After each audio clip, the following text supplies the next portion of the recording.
Halo semuanya, kita bertemu lagi dalam perkuliahan perilaku organisasi. Kali ini kita akan belajar tentang negosiasi. Sebelum memasuki materi, kita pelajari dulu mengenai tujuan dari pembelajaran tentang negosiasi.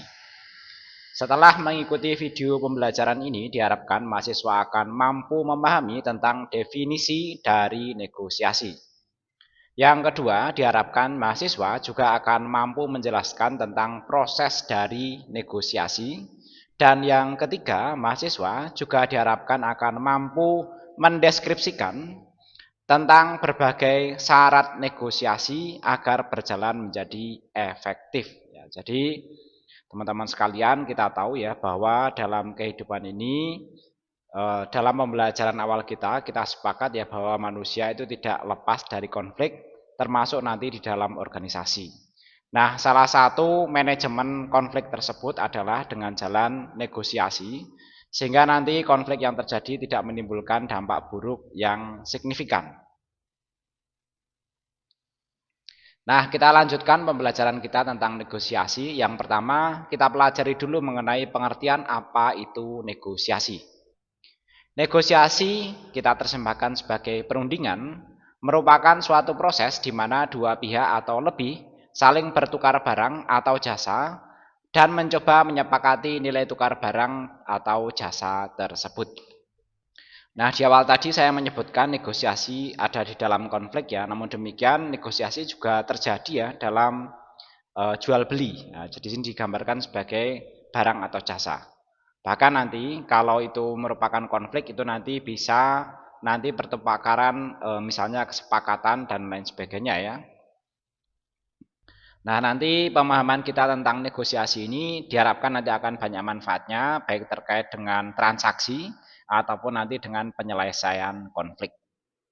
Nah, di sini ada ini ya semacam jargon ya yang disingkat menjadi BATNA ya. Dalam bahasa Inggris dikatakan bahwa the best alternative to a negotiated agreement. Jadi nilai terendah yang bisa diterima individu untuk mencapai kesepakatan perundingan itu nanti adalah alternatif yang terbaik. Karena bagaimanapun dalam kerjasama yang belum ada kesepakatannya ya, tentu nanti kita pengennya ya kita mendapatkan keuntungan yang terbaik ya, sementara pihak lain juga memiliki pikiran yang sama, yaitu mendapatkan keuntungan yang terbaik. Selanjutnya kita pelajari mengenai strategi tawar-menawar ya, nanti bisa ada dua strategi yang bisa kita terapkan dan ini umum diterapkan ya. Yang pertama adalah tawar-menawar distributif ya. Ini adalah perundingan yang mencoba membagi-bagi sumber daya dalam jumlah tetap. Suatu situasi yang kalah menang ya. Jadi nanti ada yang kalah dan ada yang menang. Ini situasinya memang tidak seimbang, tapi kadang kita akan menghadapi situasi seperti ini. Yang kedua adalah tawar-menawar integratif. Ini adalah perundingan yang mencoba mencari satu penyelesaian atau lebih yang bisa menciptakan situasi menang kalah. Sorry, yang ini nanti yang integratif adalah menang-menang ya. Yang tadi di sini adalah kalah menang kalau distributif ya. Yang integratif itu nanti cenderung win-win solution. Biasanya kita menyebutnya seperti itu atau keduanya dimenangkan.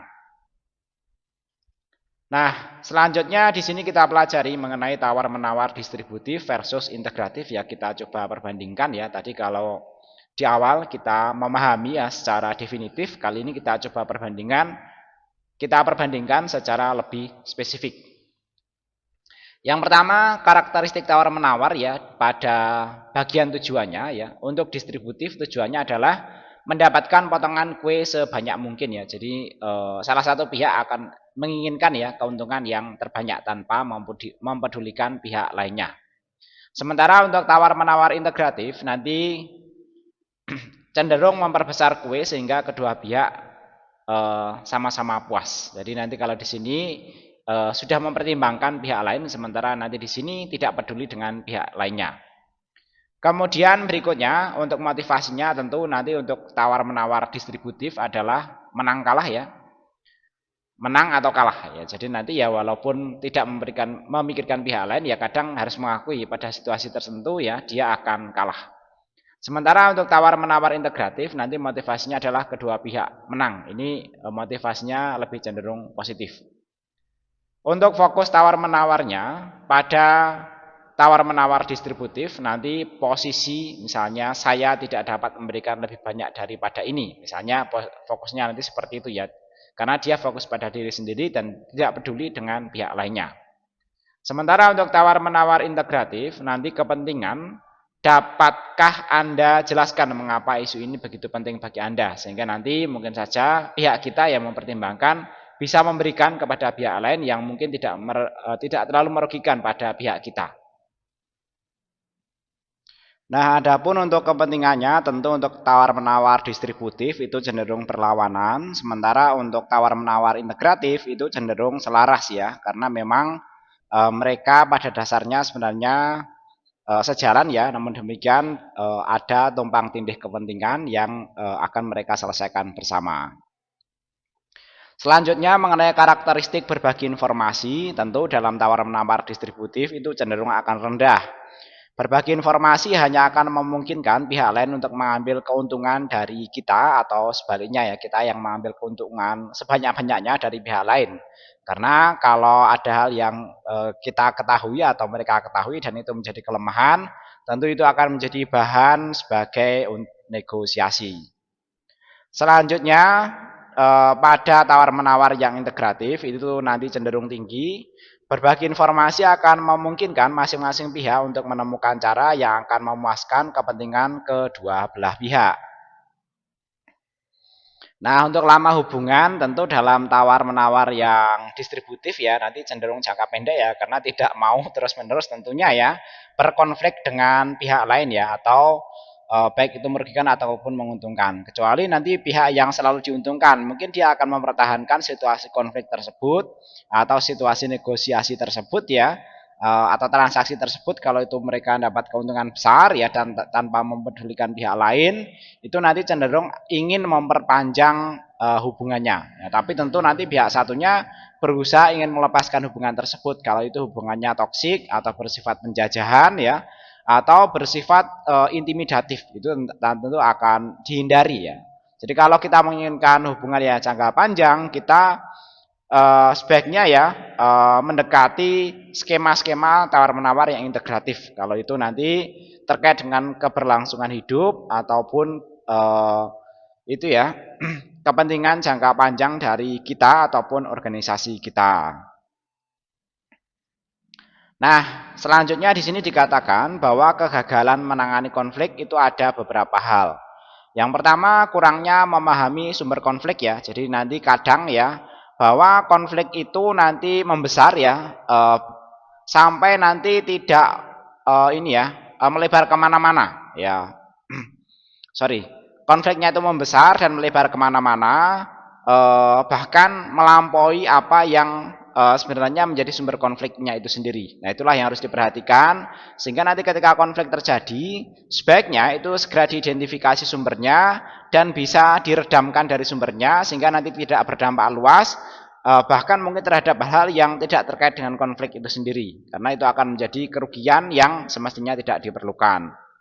Yang kedua adalah kurang menguasai cara-cara dalam penyelesaian konflik ya. Jadi nanti konfliknya misalnya di bidang komunikasi, tapi nanti karena tidak menguasai konflik tidak diselesaikan dengan pendekatan-pendekatan komunikasi, tapi mungkin pendekatan kebijakan dan lain sebagainya, itu bisa saja justru akan meningkatkan konflik. Maka oleh karena itu kita juga harus memahami cara-cara menyelesaikan konflik ya sesuai dengan sumber masalahnya. Kemudian yang ketiga, kurang percaya diri akan kemampuannya dalam menyelesaikan konflik. Mungkin dengan melibatkan pihak ketiga atau pihak-pihak lain yang justru bisa saja itu memelihara konflik semakin intens ya, sehingga nanti justru menimbulkan kerugian yang lebih besar. Jadi sebaiknya ya kepercayaan diri ini juga dibangun sehingga nanti konflik itu terselesaikan tanpa menimbulkan kerugian yang luas atau kerugian-kerugian yang tidak perlu semestinya. Yang keempat adalah kurang mampu mengelola ketegangan dan kondisi emosi diri. Jadi ketegangan dan emosi diri itu juga perlu kita kendalikan ya, sehingga nanti kerugian-kerugian yang tidak perlu atau ekspresi-ekspresi emosi yang tidak perlu atau sebenarnya bisa ditahan, itu sebaiknya ditahan sehingga nanti tidak menimbulkan kerugian-kerugian yang semestinya bisa kita hindari ya. Toh nanti pelampiasan emosi itu sebenarnya belum tentu mengantarkan kita ke tujuan dari keinginan kita ya. Kemudian yang kelima, kurang berani melakukan konfrontasi ini juga resiko. Tapi di satu sisi kita perlu menahan emosi di sini ya. Kemudian di sisi lain kita juga harus siap untuk berkonfrontasi, membela diri secara terukur, bijaksana, dan tentunya nanti strategis dan cerdas. Nah, berikutnya ini adalah hal-hal yang harus dihindari dalam negosiasi. Yang pertama adalah provide motif, di mana masing-masing pihak harus mendapatkan sesuatu yang lebih dibandingkan dengan pihak lain, karena nanti ini juga akan membuat kebuntuan dari negosiasi. Bagaimanapun kita tentu tidak ingin mendapatkan kerugian yang besar dan menginginkan keuntungan yang paling banyak. Namun demikian ini juga jangan terlalu berlebihan ya, karena nanti justru akan menimbulkan konflik menjadi berkepanjangan atau konfliknya membesar, sehingga nanti justru akan menimbulkan kerugian selama penanganan konflik di luar apa yang kita tuntut pada konflik tersebut. Kemudian berikutnya sense of competition, di mana keinginan untuk bersaing atau unggul dari pihak lain dalam berbagai aspek ini juga harus dikendalikan ya. Jadi nanti mungkin kita memang menginginkan ya bahwa kita itu unggul dari pihak lain, namun demikian kita juga harus mengendalikan ya bahwa nanti segala sesuatunya itu ada batasnya, juga ada yang menjadi hak bagi pihak lainnya. Kita harus sebisa mungkin ya nanti tidak terlalu terobsesi dengan kompetisi atau persaingan. Kemudian yang ketiga adalah concern of justice, di mana masing-masing pihak menerjemahkan fairness atau pendekatan keadilan ya hanya dari kacamata masing-masing individu. Kita sebaiknya ya ini dalam konteks yang bijaksana mempertimbangkan ya aspek keadilan pada pihak lainnya juga. Nah, berikut ini adalah proses negosiasi ya yang bisa kita pelajari ya. Yang pertama umumnya dari preparation and planning, yaitu persiapan dalam perencanaan. Apakah sifat dasar dari permasalahan, sejarah yang mendorong perundingan ini, dan siapa yang terlibat, dan bagaimana mereka mempersepsikan masalah ini terjadi. Nanti sebaiknya disiapkan ya, sehingga nanti pada tahap berikutnya tidak terjadi kesalahan-kesalahan asumsi yang nanti justru menimbulkan proses berikutnya atau proses negosiasi berikutnya yang tidak terarah. Kemudian berikutnya adalah definition of ground rules, yaitu mendefinisikan aturan dasar. Menetapkan aturan-aturan dasar dan prosedur dengan pihak lain mengenai perundingan itu sendiri. Siapa yang akan melakukan perundingan, di mana akan diadakan, dan apakah waktu menjadi kendala. Itu harus disepakati sebelumnya, sehingga nanti sedapat mungkin ya perundingan itu nanti suasananya kondusif. Yang ketiga adalah clarification and justification, yaitu klarifikasi dan pembenaran. Setelah pendirian awal dipertukarkan, maka masing-masing pihak akan menerangkan, menegaskan, menjelaskan, memperkuat, dan membenarkan permintaan asli kita. Ya, tidak bersifat konfrontatif, tapi nanti bersifat penjelasan dulu, sehingga nanti masing-masing akan saling memahami tuntutan dan situasi dari lawannya. Yang ketiga ini adalah intinya, yaitu bargaining dan problem solving, tawar-menawar dan pemecahan masalah. Masing-masing pihak memberikan penawaran dan mempertimbangkan solusi yang dapat disepakati kedua belah pihak. Jadi nanti bisa memberikan tawaran-tawaran dan ya namanya negosiasi ya, mungkin masing-masing pihak itu akan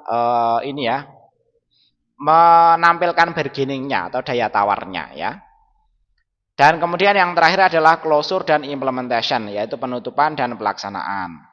Negosiasi ditutup dan melaksanakan kesepakatan yang ada. Idealnya masing-masing pihak tidak membuat tuntutan atau opini di luar negosiasi yang sudah dijalankan ya. Dan tentunya kedua belah pihak nantinya akan menjalankan kesepakatan dengan sungguh-sungguh ya yang sudah disepakati. Nah, mengenai preparation end planning ini ya nanti beberapa hal yang bisa dimasukkan ya menjadi kata tanya yang nanti akan menjadi persiapan yang baik dalam persiapan negosiasi ya. Untuk kata tanya yang pertama bisa menggunakan what is the nature of conflict. Jadi apa hakikat dari konflik ini. Kemudian what is the story leading up the negotiation. Bagaimana sejarahnya hingga Anda melakukan negosiasi ini. Kemudian who involved and what they think. Siapa yang terlibat dan bagaimana persepsi mereka terhadap konflik tersebut. Ini sebaiknya dicoba ya semacam dipikir-pikir kembali ya mengenai hal-hal tersebut. Kemudian berikutnya what do you want from the negotiation. Jadi apa yang kamu inginkan dalam negosiasi ini. Ya, ini menjadi sebaiknya perenungan bersama tim ataupun diri sendiri. Kemudian what are your goals? Jadi apa tujuanmu? Itu nanti sebaiknya juga dipikirkan ya, coba ditimbang-timbang sehingga nanti dalam negosiasi kita tidak kehilangan arah. Selanjutnya definition of ground rules. Jadi nanti prinsip-prinsip dasar aturannya seperti apa? Ya, bisa diuji dengan pertanyaan-pertanyaan berikut. Yang pertama, who will do the negotiation? Siapa yang akan melakukan perundingan? Berikutnya, where will it take place? Di mana perundingan akan dilakukan? Berikutnya, what time constraints, if any, will apply? Kendala waktu apa, jika ada, yang mungkin akan muncul? Kemudian, to what issue will negotiation be limited? Pada persoalan-persoalan apa saja negosiasi dibatasi? Kemudian, during this phase, the parties will also exchange their initial proposals or demand. Dalam fase ini, para pihak juga akan bertukar proposal atau tuntutan awal mereka. Nah, dengan pengujian ini, sehingga nanti kita dapat ini ya menjalankan negosiasi tentunya dengan batasan-batasan yang terarah dan nanti diharapkan akan tercapai tujuan dari negosiasinya. Selanjutnya yang ketiga adalah clarification and justification. When initial position have been exchanged, both you and the other party will explain, amplify, clarify, bolster, and justify your original demand. Jadi nanti ketika posisi awal sudah saling dipertukarkan, baik kita maupun pihak lain akan memaparkan, menguatkan, mengklarifikasi, mempertahankan, dan menjustifikasi tuntutan awal kita. Kemudian this phase need not to be confrontational. Jadi nanti ini tidak perlu untuk konfrontasi. Ya nanti harapannya ya namanya negosiasi ya sebaiknya ya hindari konfrontasi, walaupun kita juga sebaiknya tidak tidak takut dengan konfrontasi tersebut ya. Jadi nanti kita di tengah-tengah tidak terlalu ambisi dengan konfrontasi, tapi ya namanya negosiasi jangan mengedepankan konfrontasi. Berikutnya, it an opportunity for educating and informing each other on the issues. Ini justru merupakan peluang untuk saling mendidik ya, dan nanti saling menginformasikan kondisi masing-masing. Yang keempat adalah bargaining and problem solving. The essence of the negotiation process is actual give and take, trying to hash out an agreement. Jadi bagaimanapun hakikat proses negosiasi terletak pada tindakan yang memberi dan menerima ya, give and take ya, yang sesungguhnya dalam rangka mencari sesuatu kesepakatan. In this phase, concession undoubtedly need to be made by both parties. Disinilah konsensi dan tidak diragukan lagi perlu dibuat oleh kedua belah pihak ya. Sebaiknya nanti memang ini tidak jadi semacam debat kusir ya, tapi nanti kita harus berakhir pada konsesi atau kesepakatan. Nah tentunya nanti endingnya ya, nanti kita harus melakukan formalizing the agreement ya, yaitu memformalkan kesepakatan yang telah dibuat ya, serta develop any procedures for implementing and monitoring. Jadi kita susun prosedur yang diperlukan untuk implementasi dan pengawasan pelaksanaan dari kesepakatan tersebut. Nah, selanjutnya mengenai isu dalam negosiasi ya, nanti ada beberapa hal yang perlu diperhatikan.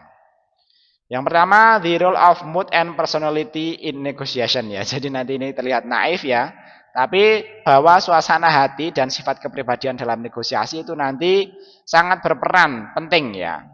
Di sini dikatakan negotiation who are in the positive moods negotiate better outcome than those who are in average moods. Jadi para perunding yang suasana hatinya positif akan memperoleh hasil yang lebih baik daripada yang suasana hatinya biasa-biasa saja. Jadi nanti usahakan proses negosiasinya ya nanti terlihat happy lah ya, tidak emosional atau apalagi ini ya mengeksploitasi kesedihan ya, kemudian penderitaan dan lain sebagainya, itu nanti kurang bagus. Begitu juga nanti dengan gender difference ya, dengan perbedaan gender ya. Do men and women negotiate differently ya? Does gender affect negotiation outcomes? Jadi nanti ya memang laki-laki dan perempuan itu juga akan berpengaruh ya terhadap hasil dari negosiasi. Begitu juga nanti dengan cultural ya, perbedaan budaya ya. Cultural difference. Ya, nanti Italians, Germans, French atau Indonesians do sit kritis before they do price. Jadi nanti kalau orang Italia, Jerman, Prancis itu cenderung kritis ya sebelum mereka bernegosiasi. Sementara Indian executive ya are used to interrupting one other. Jadi nanti kalau India gayanya ya saling interupsi ya. Kalau kita kayaknya ya mirip-mirip India ya. Indian, Indonesian ya itu mirip-mirip lah ya dan sebagainya. Nanti masing-masing karakter budaya sebaiknya dipelajari sehingga nanti proses negosiasi bisa berjalan ya tanpa ini ya masalah-masalah yang mungkin muncul ya akibat dari negosiasi itu yang semestinya tidak diperlukan. Nah, pada situasi tertentu kita juga membutuhkan ya perundingan pihak ketiga, yaitu nanti bisa dalam bentuk mediator, yaitu pihak ketiga yang bersifat netral dan memfasilitasi penyelesaian perundingan dengan menggunakan penalaran, persuasi dan saran-saran sebagai alternatif. Kemudian bisa juga dalam bentuk arbitrator, yaitu pihak ketiga yang memiliki kewenangan untuk memaksakan kesepakatan. Nah, pihak ketiga berikutnya bisa pendamai, yaitu pihak ketiga yang dipercayai di mana penyedia sambungan komunikasi informal antara negosiator dan lawannya.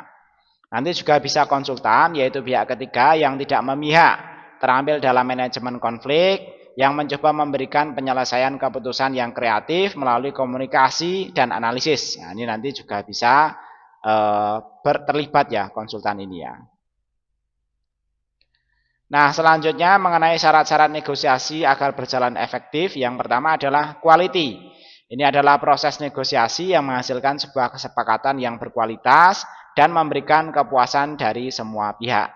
Yang kedua adalah efisiensi, di mana proses negosiasi tidak menghabiskan waktu dan biaya yang tinggi. Yang ketiga adalah harmoni, ini adalah proses negosiasi harus tetap bisa mempertahankan hubungan yang baik di antara individu yang sedang melakukan negosiasi. Jadi nanti ketiga hal ini dipertimbangkan dan nanti dititik beratkan ya, sehingga nanti harapannya negosiasi bisa berjalan seefektif mungkin, tidak bertele-tele, tidak menghabiskan sumber daya, apalagi nanti meluas sampai ke hal-hal yang semestinya tidak diperlukan, baik itu dalam hal transaksi ataupun nanti dalam hal penyelesaian konflik. Nah, hal umum dalam negosiasi ya, ini bersumber dari Lewicki NCA Leader dalam Robbins ya. Secara umum strateginya ya, untuk karakteristik sumber daya yang tersedia dalam negosiasi distributif itu nanti cenderung jumlah sumber daya ini ya, untuk dibagi tetap ya. Sementara dalam negosiasi integratif itu jumlah sumber daya untuk dibagi merupakan variabel. Kalau yang ini cenderung tetap ya, sementara nanti untuk integratif itu cenderung berubah-ubah atau variabel. Kemudian untuk motivasi primer ya pengennya saya menang Anda kalah ya. Sementara untuk yang integratif saya menang Anda menang. Ini mirip dengan yang tadi ya. Untuk kepentingan primer itu nanti negosiasi distributif itu cenderung saling berlawanan. Sementara dalam negosiasi integratif itu saling cocok atau sama dan sebangun. Kemudian karakteristik dari fokus pada hubungan ya, pada negosiasi distributif itu jangka pendek ya. Sementara untuk negosiasi integratif itu cenderung untuk jangka panjang. Baik, dari serangkaian yang sudah kita pelajari, kita dapat membuat sebuah kesimpulan bahwa negosiasi adalah suatu proses di mana dua pihak atau lebih saling bertukar barang atau jasa dan mencoba menyepakati nilai tukar barang dan jasa tersebut. Demikian materi mengenai negosiasi pada mata kuliah perilaku organisasi yang dapat saya sampaikan. Mudah-mudahan apa yang saya sampaikan dapat dipahami dan bermanfaat ke depannya. Terima kasih.